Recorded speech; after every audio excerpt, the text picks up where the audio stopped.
সম্মানিত সুধী, আসসালামু আলাইকুম। প্রাইম টাইমস 24 এর নিয়মিত আয়োজনে সকলকে স্বাগত জানাচ্ছি। আমি অত্রি আলাউদ্দিন। 5ই আগস্টের পর যারা ডক্টর মোহাম্মদ ইউনূস বিরোধী, তারা এই গত 11 মাসে বারবার একটি প্রশ্ন তুলছেন যে ডক্টর ইউনূস এদেশের জন্য কি করতে পেরেছে, এবং তিনি এই একজন ব্যর্থ উপদেষ্টা এবং তিনি রাজনীতি বোঝেন না। আজকে তাদের জন্য এই ভিডিওটি আমি করেছি। যারা এসব কথা বলেন, আমি তাদের প্রসঙ্গে তাদের উদ্দেশ্যে বলছি যে বাংলাদেশে এই পর্যন্ত যতবার তত্ত্বাবধায়ক সরকার এসেছেন, তারা একেবারে পরিপাটি গুছানো একটি রাষ্ট্রকে নির্বাচন দিয়ে 3 মাস 4 মাস কিংবা 5 মাসের মধ্যে একটি নির্বাচন দিয়ে আবার তাদেরকে ক্ষমতা বুঝিয়ে দিয়ে, অর্থাৎ এই নির্বাচিত সরকারকে ক্ষমতা বুঝিয়ে দিয়ে তারা চলে গেছেন। কিন্তু আজকে অর্থাৎ এই 2024 সালের 5ই আগস্ট যখন অন্তর্বর্তীকালীন সরকার ক্ষমতা এলেন, তখন আসলে দেশের অবস্থানটা কী ছিল? শেখ হাসিনা 5ই আগস্ট এই দেশ থেকে পালিয়ে গেছে, কিন্তু তিনি দেশের কোনো কিছুই অন্তর্বর্তীকালীন সরকারকে বুঝিয়ে দিয়ে যাননি। যার কারণে যেমন এই অন্তর্বর্তীকালীন সরকারের অনেক সমস্যা পোহাতে হয়েছে, এবং এই অন্তর্বর্তীকালীন সরকার কিছু বোঝে না যারা এই কথাটা বলেন, তাদেরকে বলছি, বাংলাদেশে এমন একটি নির্বাচন কি দেখেছেন বাংলাদেশ জন্মের পরে যে একটি পূর্বের রাষ্ট্রপ্রধান সে দেশ থেকে পালিয়ে যায়? শুধুমাত্র সে যে দেশ থেকে পালিয়ে গেছে এরকম নয়, এদেশের বায়তুল মোকাররমের এত জাতীয় একটি মসজিদ, বায়তুল মোকাররম মসজিদ, এই মসজিদের খতিব সহ পালিয়ে গেছে। দেশ থেকে 300 আসনের এমপি, মন্ত্রী, উপজেলার চেয়ারম্যান, মেম্বার, এই ওয়ার্ডের মেম্বার, কাউন্সিলর পর্যন্ত এই দেশ থেকে পালিয়ে গেছে। শুধু তা নয়, বাংলাদেশের ব্যবসায়ী যারা একেবারেই অবৈধ ব্যবসায়ী ছিল, যারা এই দেশকে লুটপাট করে খেয়েছে, তারাও এই দেশ থেকে পালিয়ে গেছে। পরবর্তীতে কি হয়েছে? এমনকি এদেশের প্রশাসন, যারা এদেশের প্রশাসনে ছিল বেনজির এবং হারুন, এ ধরনের ডিবি প্রধান হারুন সাহেব এবং বেনজির, এই ধরনের মানুষরাও এই দেশ থেকে পালিয়ে গেছে। শুধু তা নয়, বেনজির আহমেদ একটি কথা বলেছিলেন যে আমরা এমনভাবে প্রশাসনকে সেটিং করেছি যে এই দেশের প্রশাসন 90% আওয়ামী লীগের।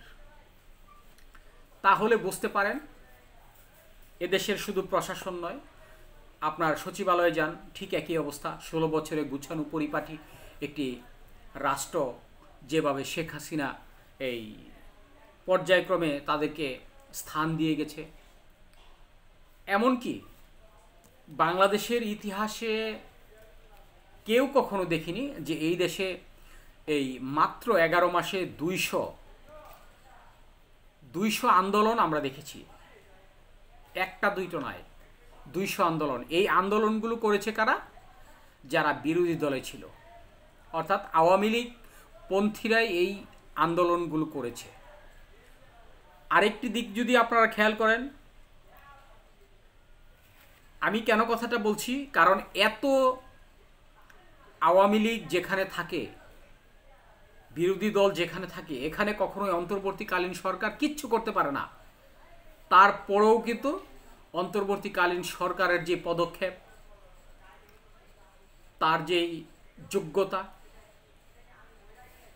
তার যেই আন্তর্জাতিক সুসম্পর্ক, এই সব কিছু মিলে এই অন্তর্বর্তীকালীন সরকারের প্রধান উপদেষ্টা ডক্টর মোহাম্মদ ইউনূস যেভাবে দেশ পরিচালনা করছেন, আমার মনে হয় অন্য কোনো অন্তর্বর্তীকালীন সরকার কিংবা যদি এই আপনার তত্ত্বাবধায়ক সরকার হতো, এতদিনে 3 বার তত্ত্বাবধায়ক সরকার আসতো আর যেত।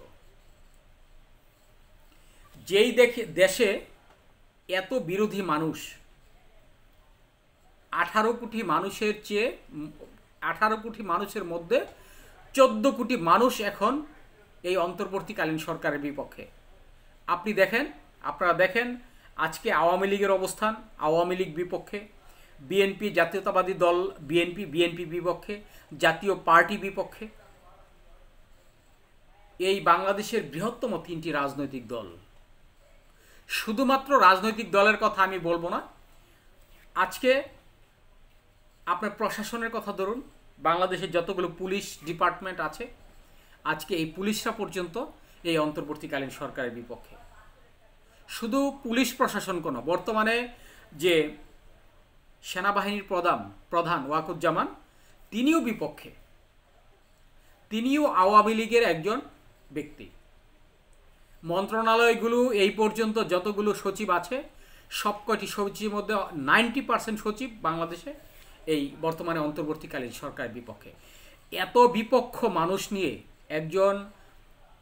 একজন ব্যক্তি কিংবা 21 জন এই আপনার উপদেষ্টা মণ্ডলী কিভাবে টিকে থাকতে পারে? শুধু এটা নয়, আজকে আপনারা দেখেন আরেকটি জিনিস, যেখানে আপনার বাংলাদেশের বেশিরভাগ মানুষ আওয়ামী লীগের, এই আওয়ামী লীগ যেভাবে এই দেশটাকে, এই দেশের প্রশাসন থেকে শুরু করে স্কুল কলেজ বিশ্ববিদ্যালয় এমনকি সচিবালয় পর্যন্ত, শুধু এটা নয়, একেবারে এই রোডস অ্যান্ড হাইওয়ের বাথরুম পর্যন্ত যেভাবে তারা দখল করে রেখেছিল, তারা যেভাবে তাদের দখলে রাখতে চেয়েছিল, এত কিছু করার পর একজন অন্তর্বর্তীকালীন সরকার যে 11 মাস টিকেছে, আমি তাকে ধন্যবাদ দিই।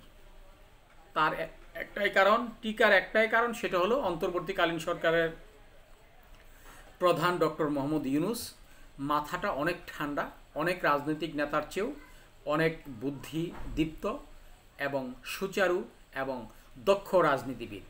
আজকে অনেকেই কথা বলেন যে তিনি রাজনীতি বুঝেন না। তাহলে আপনাদের মতো বিএনপি, আওয়ামী লীগ, জাতীয় পার্টি, জামাত, জাসদ সহ বাংলাদেশের প্রায় 48টি এই আপনার নিবন্ধিত দল রয়েছে।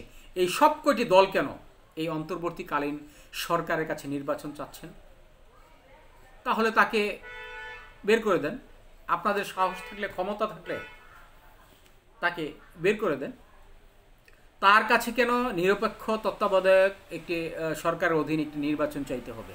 তাকে তো আপনারা বিশ্বাসই করেন না। আজকে যেসব আলোচনা হচ্ছে বাংলাদেশে এই অন্তর্বর্তীকালীন সরকার নিয়ে, তারা মাঝে মাঝে বলে থাকেন যে এনসিপি অন্তর্বর্তীকালীন সরকারের ছত্র ছায়ায় বেড়ে ওঠা একটি বৃক্ষ। কথাটা একদিকে যেমন সত্য নয়, আবার অন্যদিকে যদি চিন্তা করি যে এই অন্তর্বর্তীকালীন সরকার এই এনসিপিকে সুযোগ না দেখ, কমপক্ষে এনসিপিকে বাধা দেওয়ার কোনো সুযোগ নেই। তার কারণ এনসিপি এদেশের রাজনীতিতে যদিও নতুন, কিন্তু তাদের যে দক্ষতা, তাদের যে কর্মদক্ষতা, তারা যে একনিষ্ঠ একজন কর্মী রাজনীতির, এবং তারা যে এখন একজন দক্ষ রাজনীতিবিদ হতে যাচ্ছে, এটা অস্বীকার করার মতো কোনো সুযোগ নেই। একমাত্র এখন এনসিপির বিরুদ্ধে, অন্তর্বর্তীকালীন সরকারের বিরুদ্ধে তারাই, যারা এদেশে এই আপনার পেছনের দরজা দিয়ে আপনার রাজনীতি করতে চায়, ক্ষমতায় আসতে চায়।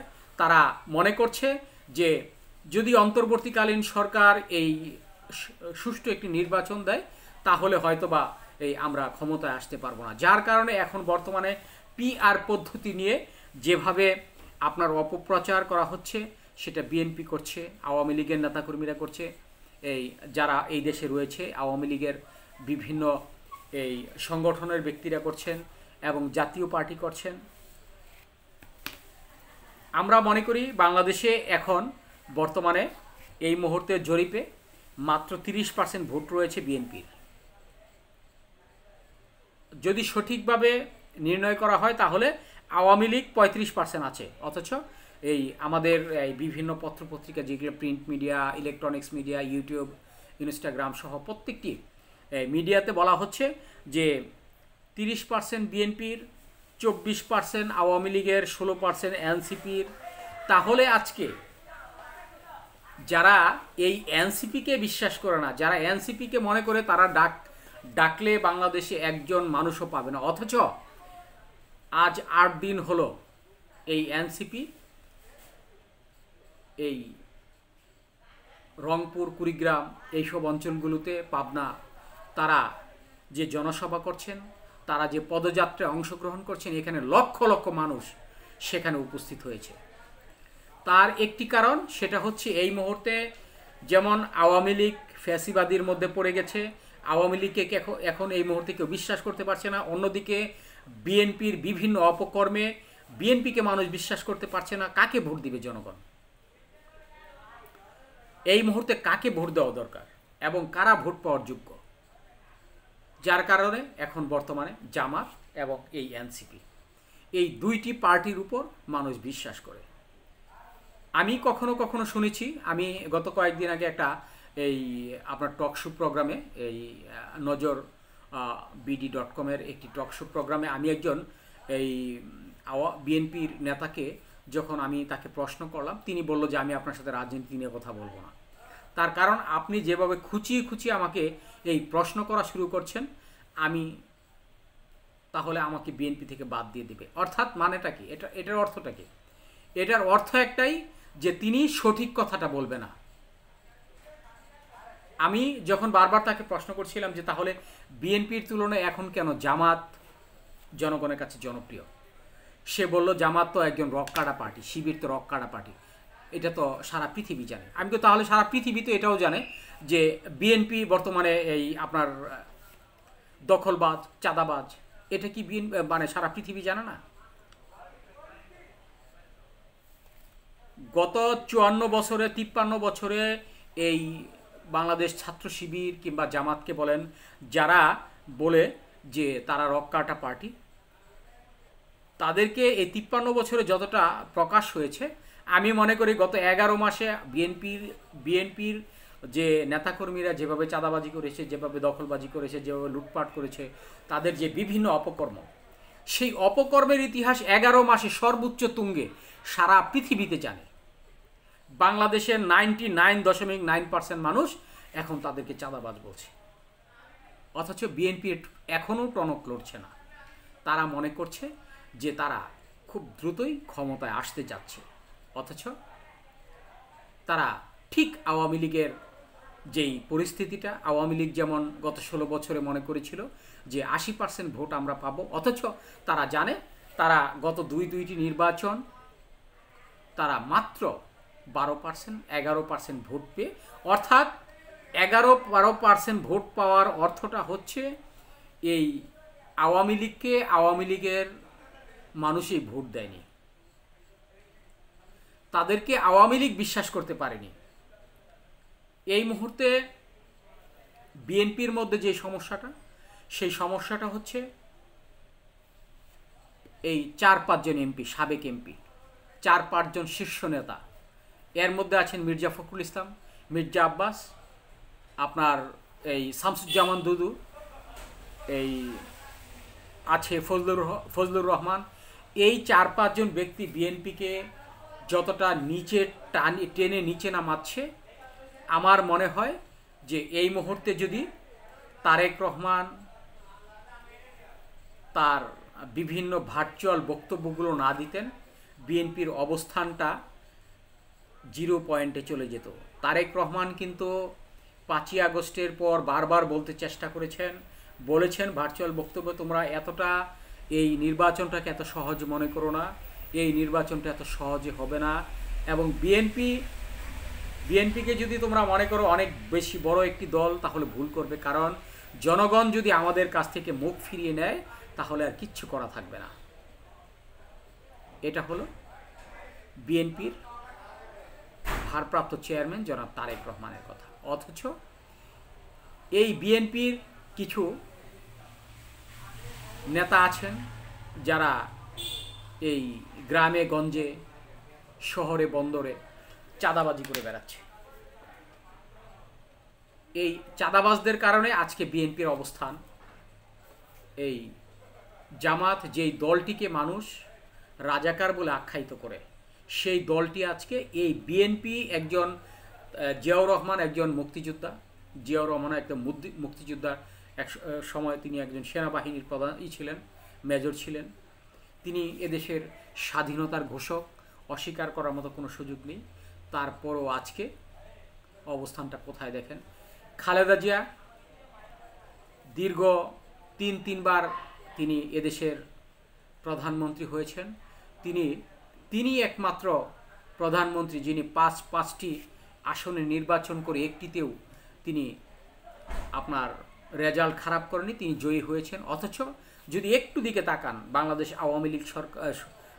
আওয়ামী লীগের এই সাবেক প্রধানমন্ত্রী শেখ হাসিনা, তিনি কিন্তু 5টিতে নির্বাচন করে অনেক সময় 3টিতে পাশ করেছেন, 2টিতে, এরকমভাবে তিনি নির্বাচিত হয়েছেন। এই খালেদা জিয়া দীর্ঘ তিনবার প্রধানমন্ত্রী থাকাকালীন অবস্থায় তার মুখ থেকে একটিবারও আপনার বেফাস কোনো কথাবার্তা আমরা শুনিনি। এই দীর্ঘ 16 বছর আওয়ামী লীগ শাসন আমলে তিনি একটিবার এত জেল খেটেছেন, এত অত্যাচারিত হয়েছেন, তাকে তার ক্যান্টনমেন্ট বাসা থেকে বের করে দেওয়া হয়েছে। তারপরেও কিন্তু খালেদা জিয়ার মুখ থেকে একটিবারও কোনো রকম অপ্রাসঙ্গিক কথা আমরা শুনিনি। এই যে একটা ফ্যামিলিগত ব্যাকগ্রাউন্ড, এই যে একটা রাজনৈতিক এই আপনার যে ইতিবাচক চর্চা, এই চর্চাটা আমরা আওয়ামী লীগে দেখিনি। এই চর্চাটা আমরা এই বিএনপির যে কয়েকটি শীর্ষ নেতা রয়েছেন, আমি যেই নেতাদের কথা বললাম, তাদের মুখে আমরা শুনিনি। বরঞ্চ তারা অপ্রাসঙ্গিক কথা বলে, অপ্রয়োজনীয় কথা বলে, অপ্রকৃতস্থের মতো তারা এই বিএনপিকে বারবার এই নিচে টেনে ধরছে। আমরা মনে করি যে এই অন্তর্বর্তীকালীন সরকারের সময় যদি পিআর পদ্ধতিতে নির্বাচন হয়, এই পিআর পদ্ধতিতে নির্বাচন হলেই আসলে কে কত পার্সেন্ট ভোট পাবে এটা বোঝা যাবে। তবে যদি একটি কথা বলে রাখি যে এই অন্তর্বর্তীকালীন সরকারের প্রধান ডক্টর মোহাম্মদ ইউনূসকে যদি সঠিক এবং সুসময় প্রদান করা হয়, আমি মনে করি, এবং এদেশে একটি সংস্কার বিচারের আওতায় এনে শেখ হাসিনাকে আওতায় এনে যদি বিচারটা সঠিক মতো করা হয়, কিংবা বেশ কিছু সংস্কার যদি করা হয়, তাহলে হয়তোবা ভবিষ্যতে যেই দলে ক্ষমতায় আসুক হয়তোবা কিছুদিন টিকতে পারে। অন্যথায় খুব বেশি দিন টিকার কোনো সুযোগ নেই। ধন্যবাদ। ভালো থাকবেন, সুস্থ থাকবেন, নিরাপদ থাকবেন।